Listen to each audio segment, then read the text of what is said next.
Hello everyone, it's going to be nice this weekend, so I thought I'd show you a nice little activity for outside. You can make this as a present for somebody, maybe an Easter present. You get a bowl and you fill it with water, and it can be any size bowl, any bowl that you want.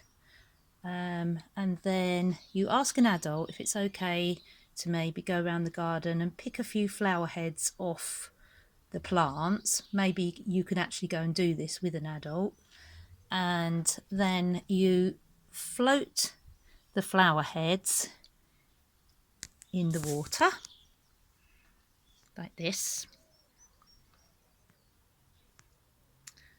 Depending on what you've got in your garden at the moment, there are quite a few beautiful pansies at the moment, like that. And then that makes a lovely present for somebody, and maybe once you've given it to somebody that you love, they might even have a little candle that they can float in the middle. You could also take a photograph of this because it's so bright and pretty and send it as an Easter card.